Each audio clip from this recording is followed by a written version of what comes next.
नमस्कार, आप देख रहे हैं देशवा न्यूज और मैं हूं निखिल। देखिए, बिहार में अब तीसरे चरण की बीपीएससी शिक्षक बहाली की तीसरे चरण की बहाली की प्रक्रिया अब शुरू होने वाली है। हमारे साथ दूसरे फ्रेम में सौरभ है, छात्र नेता सौरभ है। कैसे देख रहे हैं दूसरी बहाली भी की प्रक्रिया शुरू होने वाली है अब? सबसे पहले आपको धन्यवाद निखिल जी। और आपके चैनल के माध्यम से बिहार के जितने भी शिक्षक अभ्यर्थी जो तीसरे फेज की बहाली में शामिल हो रहे हैं, सभी को ढेरों बधाई एवं शुभकामनाएं कि माननीय मुख्यमंत्री के दिशा निर्देश पर कि बिहार में बड़े पैमाने पर शिक्षकों की बहाली करनी है। और लगभग 4 लाख शिक्षकों की बहाली में 2 लाख शिक्षकों की बहाली हो चुकी है। लगभग 3 महीने में 2 लाख लोगों को नौकरी मिल गई है।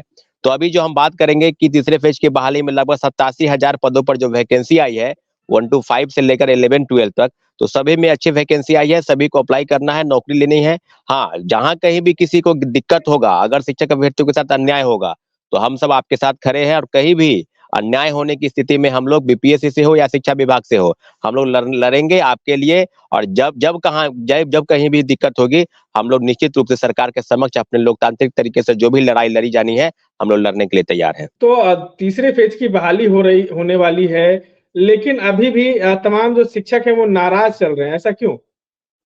निश्चित रूप से ये जो सवाल है, ये सवाल के गर्भ में काफी सारे बिंदु है जिसकी चर्चा तमाम शिक्षक अभ्यर्थी कर रहे हैं, हम लोग भी कर रहे हैं कि सरकार के समक्ष प्रथम फेज की बहाली में लगभग 96,000 लोगों को आपने नियुक्ति प्रमाण पत्र दिया। और उसमें से भी 1,20,000 पदों में बात की जाए तो 24-25 हजार पद जो थे वो रिक्त रह गए। और उसको जोड़ा गया दूसरे फेज की बहाली में। दूसरे फेज की बहाली में भी सप्लीमेंट्री रिजल्ट को लेकर लगातार प्रयास चल रहा था, बीपीएससी के पास, शिक्षा विभाग के पास। गर्दनीबाग धरना स्थल में हम लोग लगातार 4 दिन धरने पर बैठे। इसके बावजूद भी सरकार के तरफ से कोई निर्णय नहीं हुआ और लगातार टाल मटोल करती रही। शिक्षा विभाग ने नोटिस भी भेजा कि सप्लीमेंट्री रिजल्ट 14,700 पदों पर निकालने की तैयारी है। और बीपीएससी चेयरमैन ने ट्वीट भी किया था, 3 जनवरी के ट्वीट का अगर आप हवाला देंगे, उन्हें स्पष्ट कहा था कि निश्चित रूप से पूरक परिणाम की तैयारी हम कर रहे हैं। लेकिन इसके बावजूद भी पूरक परिणाम नहीं निकला, क्योंकि सरकार की तरफ से मुझे लगता है कि रोक दिया गया। और सेकेंड फेज की बहाली पर तमाम सीटों को बचाकर तीसरे फेज की बहाली में पुनः जोड़ा गया। तो मैं तो यही कहूंगा कि प्रथम फेज की बहाली की सीटों को बचाकर दूसरे फेज में, दूसरे फेज की सीटों को बचाकर तीसरे फेज में, तो क्या उनकी क्या गलती है? अगर आपने परीक्षा में मात्र 3 बार बैठने की बाध्यता प्रदान की है, शिक्षक अभ्यर्थी जिनका उम्र समाप्त हो गया है, कई हजारों शिक्षक ऐसे हैं अभ्यर्थी जिनका उम्र समाप्त हो गया है, 37 वर्ष से लेकर 40 वर्ष करने की मांग हम लोग लगातार कर रहे हैं, और अटेम्प्ट भी मात्र 3 ही है। तो फिर आपने पूरक परिणाम क्यों नहीं जारी किया? इस सारे बिंदुओं पर सरकार, न विपक्ष न सत्ता पक्ष के लोग, कोई भी कुछ बोलने को तैयार नहीं है। सिर्फ इतना ही बोलते हैं कि हम शिक्षकों अभ्यर्थी के साथ हैं। लेकिन मुझे लगता है कि शिक्षक अभ्यर्थियों के साथ इस राज्य सरकार ने घोर अपराध किया है। फॉर्म भराकर लगातार धन की उगाही कर रहे हैं और पूरक परिणाम के नाम पर सिर्फ खाना पूर्ति हुई है। मुझे लगता है कि बड़े पैमाने पर जो फर्जीवाड़ा हुआ है, ये डाटा को छुपाने के लिए शिक्षा विभाग और बीपीएससी ने जो गलती की, उसी का नतीजा है कि हजारों फर्जीवाड़े नियुक्त हो गए। और जो मेरिट वाले हैं वो दर-दर की ठोकरें खाने पर मजबूर हैं। जी। देखिए, कहा जा रहा था कि जो पूरक परिणाम है वो जल्द ही प्रकाशित किया जाएगा, फर्स्ट फेज की और दूसरे फेज की। तो कहीं ना कहीं फर्स्ट फेज में जो है वो जारी भी किया गया है, 40,000 के लगभग जारी भी किया गया था। नहीं, नहीं। निखिल जी, आपको बता दें कि प्रथम फेज की बहाली में मात्र 2773 लोगों का ही रिजल्ट आया था, क्योंकि आपको 92-93 जी। हजार लोग को नियुक्ति प्रमाण पत्र, उसमें से भी 28,800 नियोजित शिक्षक हैं, जो कहीं न कहीं पहले से ऑलरेडी जॉब में हैं। तो पूरक परिणाम के लिए लगातार घमासान मचा है। जब 1,20,000 का डंका आप पीट रहे हैं, सरकार के लोग जो उसमें महागठबंधन के सरकार के लोग थे, सभी पीट रहे थे कि हमने 1,20,000 लोगों को नौकरी दी। परंतु जो एक्चुअल डाटा है वो मात्र 92-93 हजार है। और उसमें से भी 28,800 नियोजित शिक्षक है, जो कहीं न कहीं पहले से ऑलरेडी जॉब में है। तो सरकार ये डाटा, गलत डाटा प्रस्तुत कर रही है। सरकार किसी की भी हो, महागठबंधन की हो चाहे एनडीए की हो। मुझे लगता है कि शिक्षक बहाली में जो डाटा प्रस्तुत किया जा रहा है, जो ढिंढोरा पीटा जा रहा है, वो सच्चाई उसके अलग, इतर दूसरी सच्चाई है। और बड़े पैमाने पर फर्जीवाड़ा हुआ। सीटेट फेल, एसटीटी फेल, कई फर्जी प्रमाण पत्र के आधार पर लोग बहाल हुए। उनको आज जब हम लोग पकड़ने की बात कर रहे हैं, तो उनका थंब इम्प्रेशन के नाम पर, फोटो मिलान के नाम पर, आधार कार्ड मैचिंग नहीं हो रहा है, लोग भागे फिर रहे हैं। मुख्यमंत्री का गृह जिला नालंदा, जहां से 350 शिक्षक फरार चल रहे हैं। पटना में 150 शिक्षक फरार चल रहे हैं। मुजफ्फरपुर का एक ब्लॉक है, कटरा ब्लॉक, जहां से 67 शिक्षक बहाल चल रहे हैं। तो जिला शिक्षा पदाधिकारी के स्तर पर बड़े पैमाने पर पैसा लेकर और लोगों को नियुक्त किया गया, और जांच के नाम पर सिर्फ खाना पूर्ति की गई। चाहे के पाठक हो, चाहे अतुल प्रसाद जी हो, ये दोनों अधिकारियों की मिली भगत और हड़बड़ी का परिणाम है कि बिहार में बड़े पैमाने पर फर्जीवाड़ा हुआ और शिक्षा विभाग के तरफ से जो भी गलती हुई उसका खमियाजा आज शिक्षक अभ्यर्थी भुगत रहे हैं। और लगातार हम प्रयास कर रहे हैं कि पूरक परिणाम जारी हो, परंतु पूरक परिणाम के नाम पर कुछ नहीं हुआ, बस खाना पूर्ति हुई, लिपापोती हुई बस। क्या क्या लगता है, सरकार के पास शिक्षकों के लिए सीट नहीं है, इसीलिए वो तमाम सीट को शिफ्ट कर हर फेज अलग अलग फेज का परीक्षा जो वो लिया जा रहा है? जी, बिल्कुल, बिल्कुल। ये 4 लाख शिक्षकों की बहाली करने की बात राज्य सरकार पहले कह रही थी, माननीय मुख्यमंत्री नीतीश कुमार जी के दिशा निर्देश के बाद। तो अगर आपने 92,000 लोगों को नौकरी दी, उसमें से भी 28,800 नियोजित शिक्षक हैं और हजारों फर्जीवाड़े, जिनको अगर आप डाटा प्रस्तुत कर लेंगे, तो आप सही में अगर एक्चुअल पाएँगे तो 60-65 हज़ार लोगों को ही आपने नौकरी दी है। तो फिर हुँ, 1,20,000 का ढिंढेरा क्यों पीट रहे हैं भाई? आप छात्रों के बीच हुँ, आइए, डाटा प्रस्तुत कीजिए। और उसमें से भी अगर बात करेंगे तो 14,000 से ज्यादा दूसरे प्रदेश के लोग हैं, उसकी संख्या आप ये नहीं बता रहे हैं। तो डोमिसाइल की नीति के नाम पर जो महागठबंधन की सरकार उस समय थी, डोमिसाइल नीति लागू हो रहा था, तो एनडीए की सरकार के तमाम बड़े नेता, चाहे सम्राट चौधरी हो, चाहे विजय सिन्हा, चाहे सुशील कुमार मोदी हो, उस समय खुलकर वो बोलते थे डोमिसाइल की नीति पर। सुशील कुमार स्पष्ट बोलते थे कि डोमिसाइल नीति लागू रहना चाहिए, बिहार के लोगों को नौकरी मिलनी चाहिए।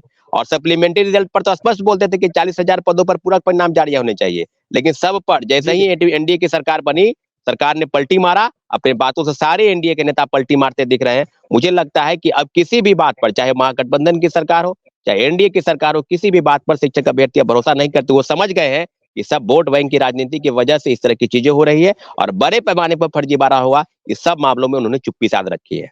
कुछ दिनों पहले तमाम जो शिक्षक अभ्यर्थी हैं वो बीजेपी कार्यालय पहुंच गए थे और सुशील कुमार हम्म मोदी से भी लगातार गुहार कर रहे थे। हम्म। बिल्कुल, बिल्कुल, यही तो बात मैं कह रहा हूँ कि सुशील मोदी जी जब राज्य के पूर्व डिप्टी सीएम और बहुत बड़े नेता हैं भाजपा के, उन्होंने स्पष्ट कहा था कि 40,000 पदों पर सेकेंड फेज की बहाली में पूरक परिणाम जारी होने चाहिए। तो जब आप सत्ता में नहीं थे, तो आप बोल रहे थे, और जब आप सत्ता में हुँ, पुनः आपकी वापसी हो गई, तो उल्टे कई अज्ञात छात्रों पर एफआईआर दर्ज हुआ है।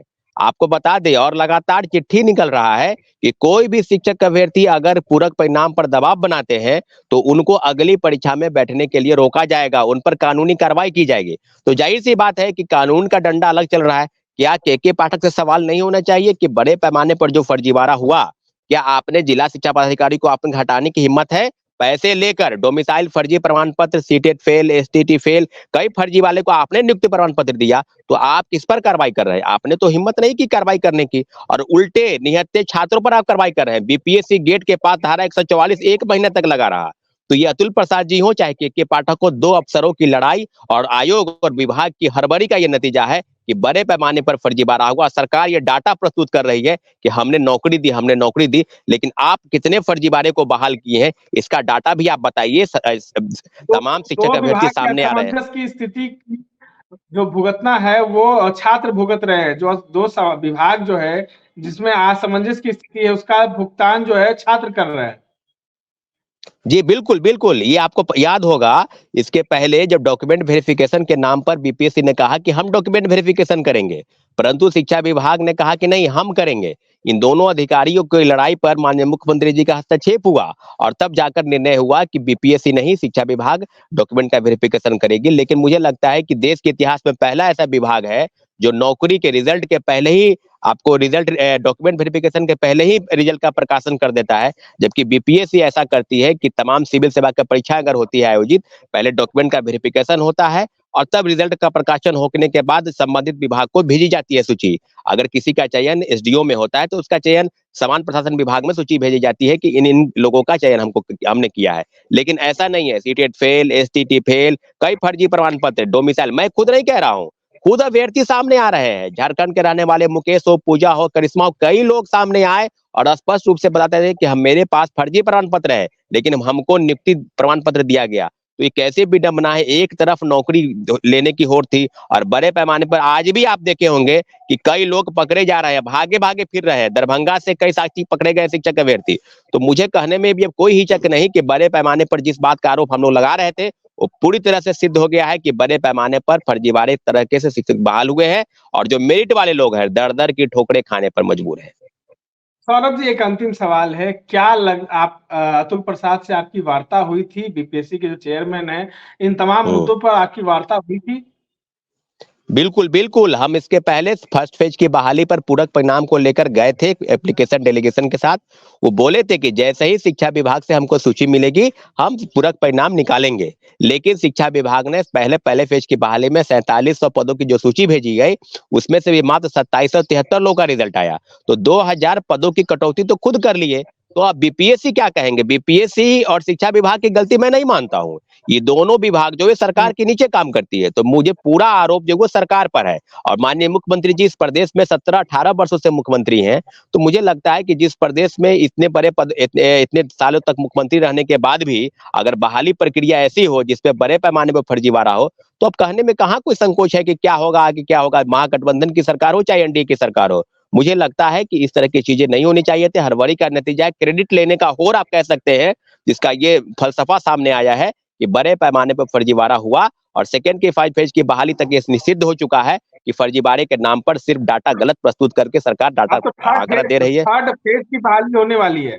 अब तो थर्ड फेज की बहाली होने वाली है और इसके बाद जल्दी इतना हड़बड़ी हो रही है कि कहीं आचार संहिता ना लग जाए, लोकसभा चुनाव नजदीक ना आ जाए। बिल्कुल, बिल्कुल, यही मैं कह रहा हूँ कि हड़बड़ी किस बात की है? अगर सिर्फ़ वोट लेने की वजह से आप इस तरह से गलत लोगों का आप शिक्षक बना रहे हैं, तो मुझे लगता है कि आज फिर उसी दौर में चले जाएँ जहाँ पर पंचायत द्वारा ये कहा गया था कि डिग्री दिखाओ, नौकरी पाओ। 2005-6 में नियुक्ति हुई थी और बड़े पैमाने पर मुखिया द्वारा पैसा लेकर और गलत लोगों का आपने चयन किया था। तो फिर अब कहने में कहाँ कोई संकोच है कि आपने जो हड़बड़ी की, क्या आप न वोट लेने की वजह से लोगों के बीच जाएँगे कि हमने नौकरी दी? तो क्या गलत लोगों का आपने चयन किया? क्या गलत लोगों के आधार पर जो खुद व्यक्ति गलत हो, ऐसे शिक्षकों के नाम पर क्या बिहार की शिक्षा व्यवस्था बदलेगी? बिल्कुल नहीं बदलेगी। शिक्षा व्यवस्था और ध्वस्त हो जाएगी। मुझे लगता है कि माननीय मुख्यमंत्री जी को हड़बड़ी नहीं करनी चाहिए। आराम से जो प्रक्रिया है, जो सही लोगों का चयन करना है, डॉक्यूमेंट का वेरिफिकेशन करना है, फिर रिजल्ट का प्रकाशन करना है। लेकिन इन लोगों ने क्रेडिट लेने की होड़ में इस तरह की चीजें हुई और क्रेडिट किससे लेना है, कब लेना है, लेकिन इतना जरूर है, मैं यही कहूंगा कि नौकरी तो आप दे रहे हैं, परंतु गलत लोगों का चयन नहीं करना चाहिए था। हड़बड़ी के नाम पर जो गड़बड़ी हुई, इसी का नतीजा है कि गलत लोग बहाल हो गए और जो मेरिट वाले हैं, वो आज दर-दर की ठोकरें खा रहे हैं और कल भीख मांगने के लिए बिहार से बाहर भी जाएँगे और बिहारी होने का जो अपमान है, वो आप समझ सकते हैं कि तमाम राज्यों में बिहारी होने का अपमान और दंश उनको झेलकर पुनः बिहार में आना पड़ेगा, क्योंकि बिहार मज़दूरों की फैक्ट्री बन चुकी है। यहाँ नौकरी के नाम पर जिस तरह का खेल चल रहा है, इसको पूरा उजागर करने की ज़रूरत है। माननीय मुख्यमंत्री जी से आग्रह है कि आगे क्या होगा, नहीं होगा, लेकिन इतना ज़रूर है कि शिक्षक अभ्यर्थी अब समझ चुके हैं कि जिस तरह से चीज़ें बहाली की गई, वो पूरी तरह से अपारदर्शिता थी, उसमें पारदर्शिता के नाम की कोई कमी बिल्कुल जगह नहीं थी। चलिए, ये थे हमारे साथ छात्र नेता सौरभ, जिन्होंने तमाम बातों पर रखा है। थर्ड फेज की बहाली होने वाली है और उस तमाम बहालियों में जिस तरीके से हड़बड़ी सरकार ने दिखाई, महागठबंधन की सरकार हो या अब एनडीए की सरकार, इन तमाम सरकारों ने जिस तरीके से बीपीएससी शिक्षक बहाली में हड़बड़ी दिखाई और कई फर्जी अभ्यर्थी निकलकर सामने आए हैं। क्या थर्ड फेज की बहाली में भी इसी तरह की हड़बड़ी होगी? क्या पूरक परिणाम छात्रों को मिलेगा? इस तरह के तमाम अपडेट्स के लिए बने रहें हमारे साथ।